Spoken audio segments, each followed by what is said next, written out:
our Uncovered by Pain, Covered by God story. In the last episode, I stopped where I was wheeled to my room from theater. The entire journey was horrific, and I'm not mincing words. We got into the room and I was put on the bed, and they put oxytocin. Can't remember what else they are supposed to give someone after surgery, and they left me. I wasn't giving pens. Pens is a strong pain med, and this is somebody who just bore 5 stitches without anesthesia. I wanted to run mad.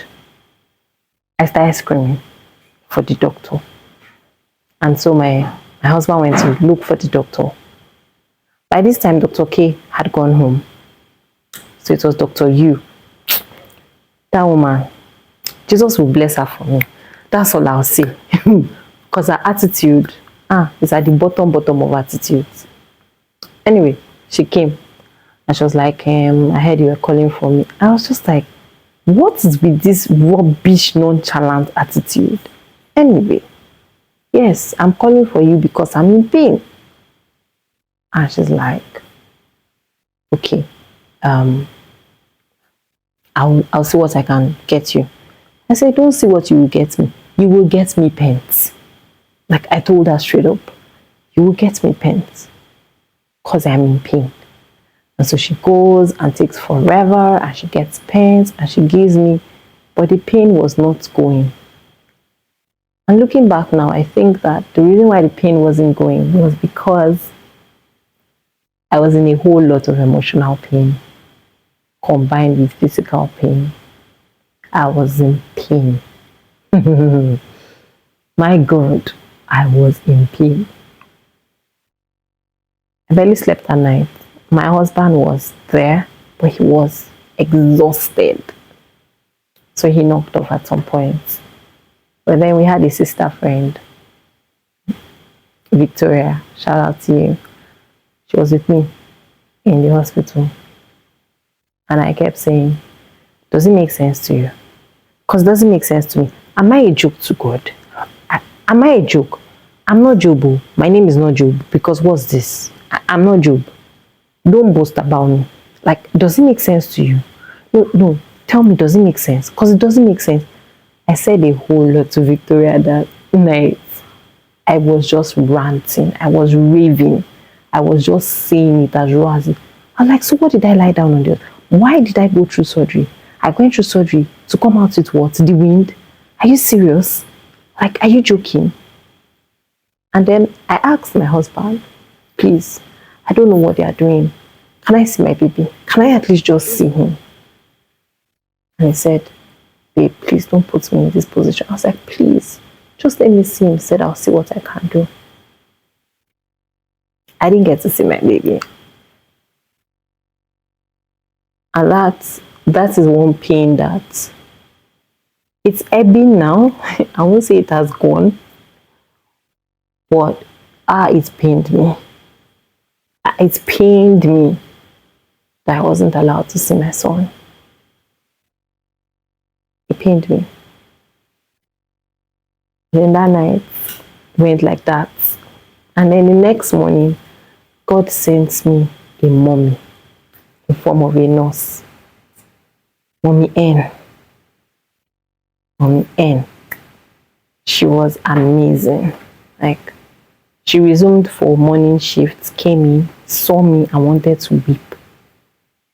Who dressed you? I said, dress me. I didn't even know how I looked because I'd not lifted my head, right? I'd been lying down like this since after the surgery.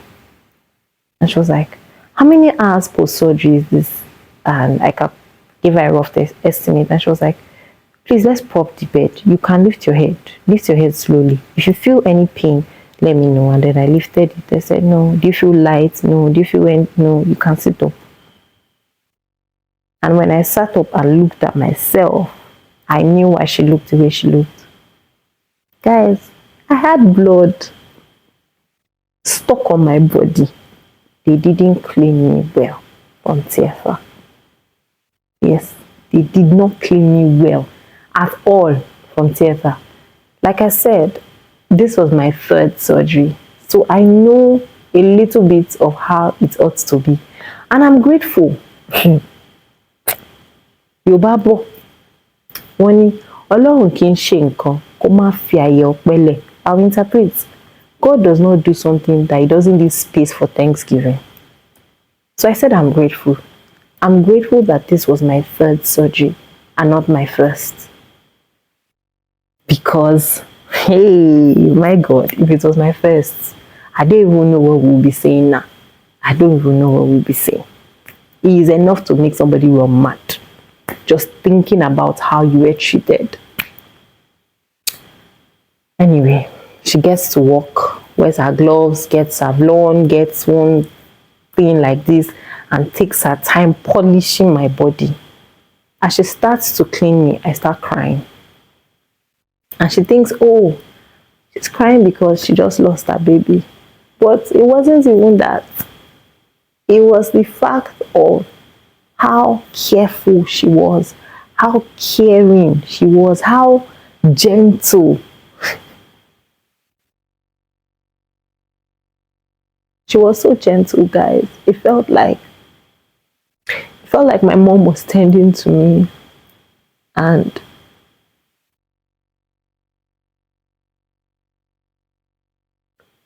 it was a silver lining for the horror I'd experienced the previous day. Cleaned me, helped me stand, and put me in a chair, instructed that a junior nurse should change the sheets. Like, I felt loved. Sounds crazy. Of course I'm loved, but the night before I felt like the hospital staff hated me. But this was somebody showing me love. And this was Thursday. And we were supposed to have, there was election on Saturday. So I was asking her, are you going to be here till Saturday? She said, don't worry, baby. So I called me baby. Baby, don't worry. I'm here till Sunday for you. And I was relieved because, I mean, nobody else should care for me, just you. And then I had to ask to be given food. She was angry.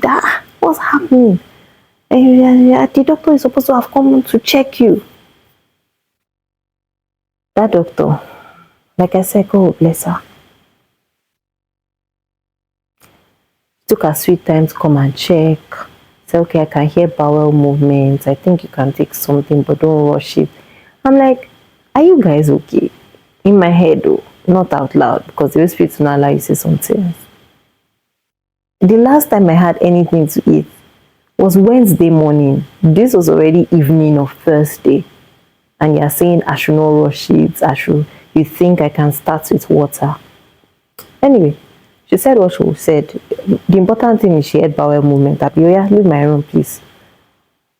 I took water and then I called for Mommy N. And I told her I was hungry. And she said, it's only custard we have. Will you take custard? I said, anything. And thankfully, Fumi was with us. Fumi came Thursday morning. She arrived at the hospital and she went to make the custard. I finished it and I was still hungry. And she went to meet the nurse. She didn't see Mommy N. And the nurse was like, no, it's enough. She just came out of surgery. Mommy N nearly cut that girl's head off when she heard. And she was like, please give her as much as she can take. Did she belch? Can she belch? Okay, I'm following you. So Mommy N followed Fumi into the room with the custard. Said, are you feeling pain? Are you feeling? I said, no, I'm hungry. Said, okay, yeah, take it. And while I was taking it in her presence, I belched. She said, very good. She left. So belching is very important because it means that your tummy is able to now digest. There's no any funny complication or anything like that. And so I belched. Later I farted, and I was really happy that I could fart. And it continued. Thursday. Friday came, and I was already asking, please, when will I be discharged? But nobody wanted to say anything, of course, for obvious reasons. Because of the preeclampsia and the placenta previa, in fact, I didn't look like myself. I had almost tripled in size. And they wanted to be sure that the upside was healing nicely. I mean, it was still too early to tell, but they wanted to just ensure. I didn't know that. I'd not seen nothing. Hey, God. The entire thing was the enemy meant it for evil, but God turned it around. That's just it. It wasn't just the death of Mojere. The enemy wanted me to die. That was the plan. And God said no. Mercy said no. So Friday, my mom arrives. Because, of course, she was called. And she arrives at the hospital. She wasn't even the first person to make me know that I don't look like myself. Because as she enters the ward, she has this expression of, then she quickly masks it, so that I don't see it. But I already caught it, and I was like, why did she respond like that? And I was like, okay, it has to probably do with how I look. And she came, stayed beside me, she was hugging me, she cried, and I was emotional. What did it for me was a call from my second daddy, as they call him. Uncle Sam called me, and he was weeping. I've never seen Uncle Sam cry, but he was weeping on that call. And I just caught it, and I got angry. I just caught it, and it was almost like I became a madman. Me that was in serious pain, I got up from the bed. I was in private ward. There's a balcony. I went to the balcony. People followed me. My mom followed me. DKD was in the hospital as well with her husband. She followed me. Fumi followed me. My husband was sleeping, so they followed me. Because they didn't know what I wanted to do. I wasn't trying to jump. And I remember just saying, it's not fair. It's not fair. What did I do? Like, why? Why would God allow this? Why would he's sovereign? Like, what? He said it will end in praise. How is this praise? How does this bring glory to him? How? And I just went on, and I was like, there's something I've not told anybody, and I need to talk about it. My mom was just looking at that. What happened? And so they convinced me.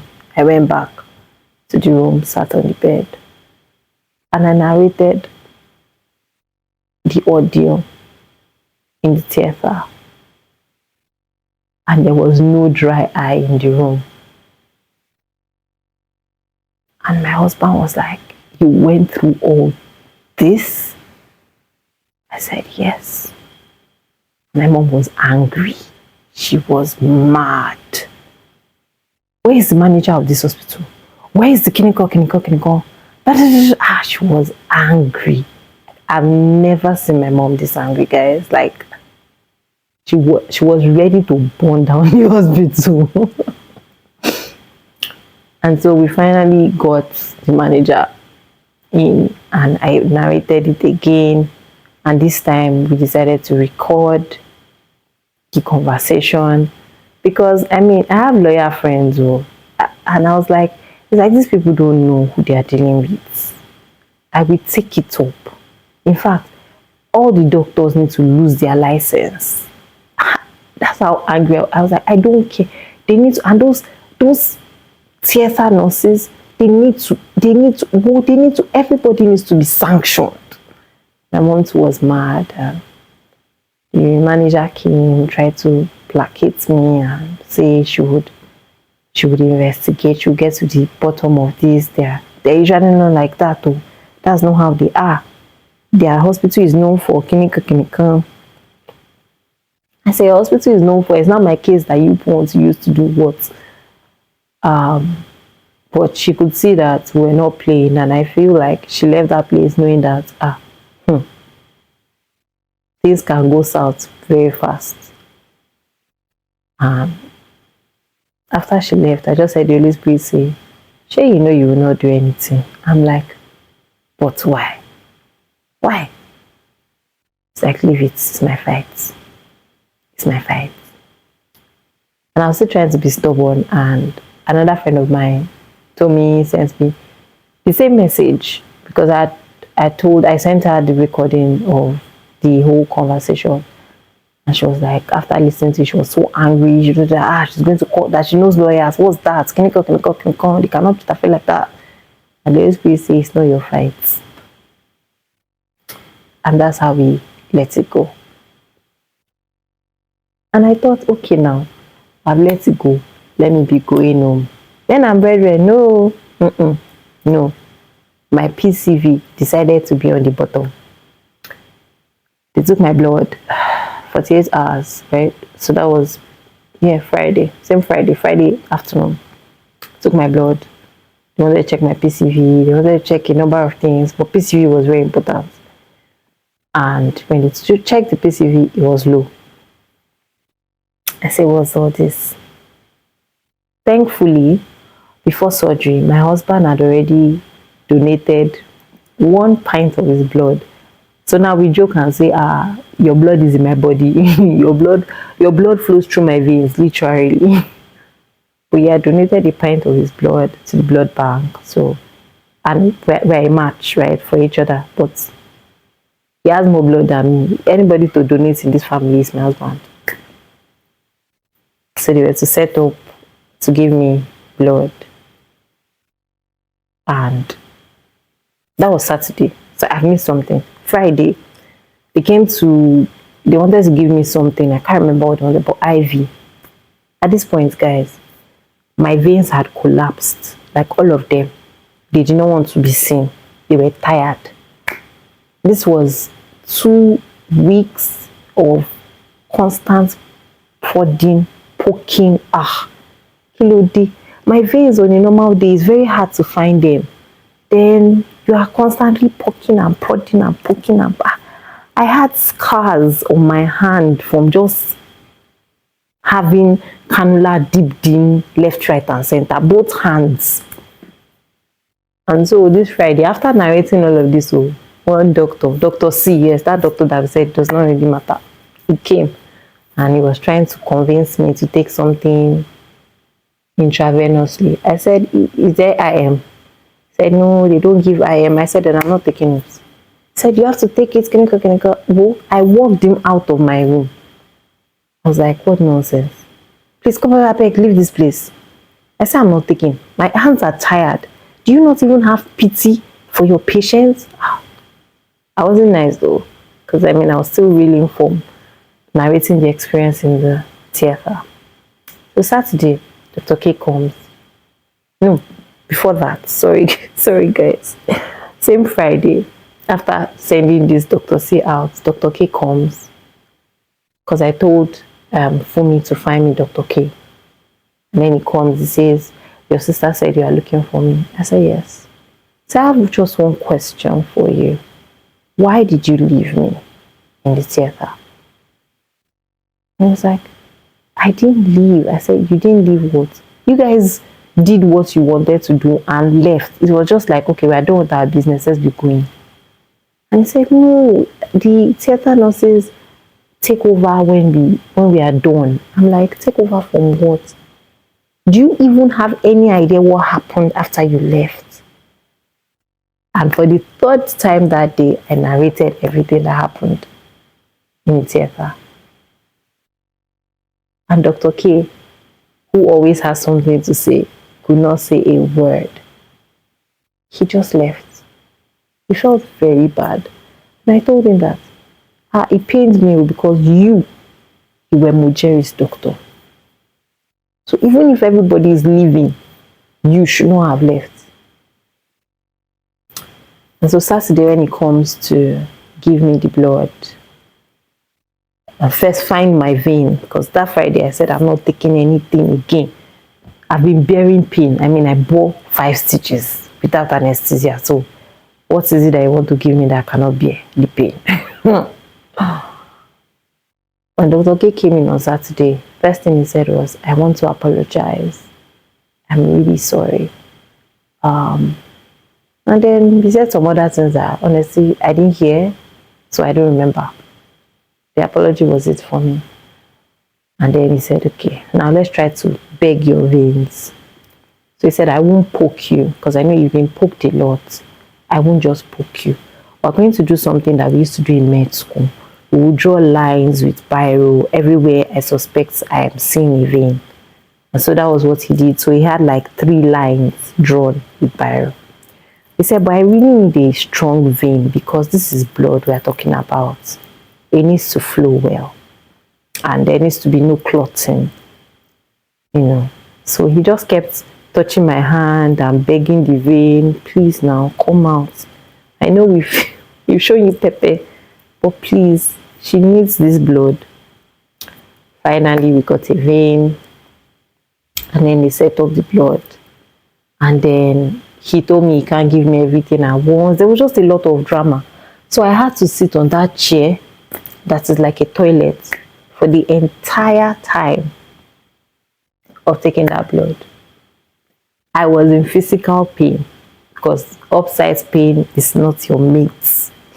Surgery site is not your mate in pain. And I'm still supposed to sit upright like this on a chair. And I was on that chair for 6 hours, taking 1 pint of blood. And that was Saturday.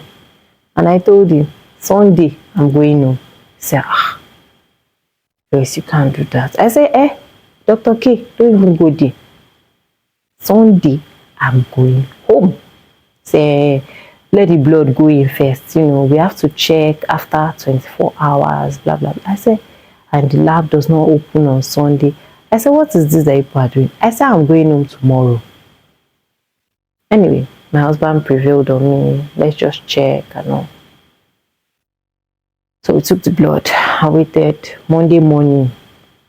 True to his word, Dr. K waited, brought the attendant. They went to do it. They came back that my PCV was now, I think, 29:30. I was like, yeah, that's good now. So I can go home.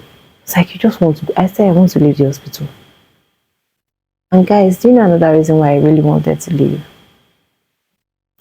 Because opposite my private ward is children's ward. And there was somebody who had a set of twins. So I was hearing babies crying all the time. And it was not my baby. And it was doing something to my mental health, and I just wanted to leave the place. So we left on Monday against their better judgments. I really didn't care at this point. Neither did my husband. Were tired. Wanted to go home. And we went home. And another story, which I'll tell you in the next episode. There's a reason why I'm going into all these details. And the reason is because as much as we were uncovered by pain, there was still God. I'm really grateful for Dr. K because of all the doctors that attended to me. That was one doctor that God made sure that he was there. And I'll tell you why in the next episode. If you are going through pain and you feel like God is not there with you, he's not listening, I want to tell you that that's a lie. He's there. It can feel like he's silent. But the Bible tells us that he will sit as a refiner and purifier of silver. So he's there. He can feel the heat as well.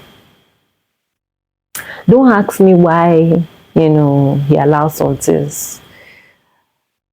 Some things we won't understand on this side of the divide. But we will trust regardless. We will have faith regardless. We will believe regardless. I love you. See you in the next episode. Bye, guys. God bless you.